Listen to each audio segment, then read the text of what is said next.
Bapak Presiden yang kami hormati, Bapak Wakil Presiden, peserta Ratas Strategi Peningkatan Peringkat Indonesia dalam PISA. Kita akan memulai Ratas pada hari ini, dan untuk itu mohon arahan Bapak Presiden dalam hal yang berkaitan dengan materi tersebut. Bapak Presiden, dipersilakan. Terima kasih. Assalamualaikum warahmatullahi wabarakatuh. Waalaikumsalam. Pagi hari ini akan dibahas mengenai strategi peningkatan peringkat Indonesia dalam PISA, dan untuk mencegah penyebaran COVID-19 pada ratas 23 Maret yang lalu, kita telah memutuskan untuk melakukan pembatalan ujian nasional 2020. Saya lihat ini juga menjadi sebuah momentum untuk merumuskan ulang sistem evaluasi, standar dasar pendidikan dan menengah secara nasional. Apakah dalam pengendalian mutu pendidikan secara nasional hanya menggunakan UN, atau kita juga bisa menggunakan standar yang dipakai secara internasional seperti PISA. Indonesia telah ikut dalam survei PISA selama 7 putaran sejak tahun 2000 hingga 2018, dan survei PISA menunjukkan bahwa sistem pendidikan Indonesia telah berubah menjadi lebih inklusif, terbuka, dan meluas aksesnya selama 18 tahun terakhir. Namun laporan yang saya terima, skor rata-rata PISA tahun 2018 menurun di 3 bidang kompetensi, dengan penurunan terbesar di bidang membaca.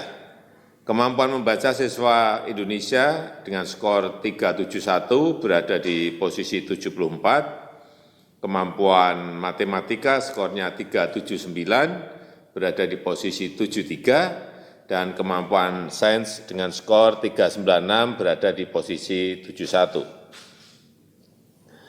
Dan berdasarkan temuan survei PISA, kita juga bisa mengetahui ada 3 permasalahan utama yang harus diatasi. Yang pertama, besarnya persentase siswa berprestasi rendah. Meskipun kita tahu Indonesia berhasil meningkatkan akses anak usia 15 tahun terhadap sistem sekolah, tapi masih diperlukan upaya lebih besar agar target siswa berprestasi rendah ditekan hingga berada di kisaran 15–20% di 2030. Yang kedua adalah tingginya persentase siswa mengulang kelas, yaitu 16%. Angka ini 5% lebih tinggi dibandingkan rata-rata di negara-negara OECD. Dan yang ketiga adalah tingginya ketidakhadiran siswa di kelas. Karena itu, mengacu pada hasil survei PISA, diperlukan langkah-langkah perbaikan yang menyeluruh, baik aspek peraturan, regulasi, masalah anggaran, masalah infrastruktur, masalah manajemen sekolah, masalah kualitas guru, dan beban administratif guru. Ini yang berkali-kali saya tekankan mengenai ini, beban administratif guru. Jadi guru tidak fokus pada kegiatan belajar mengajar, tetapi lebih banyak dipakai untuk hal-hal yang berkaitan dengan administrasi. Ini tolong digarisbawahi.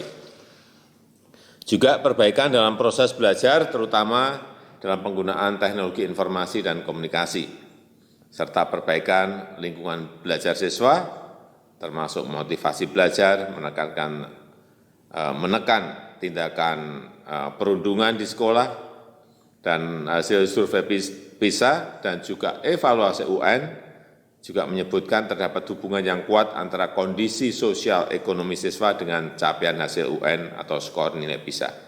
Saya rasa itu yang bisa saya sampaikan untuk menjadi catatan dan atensi kita bersama. Terima kasih.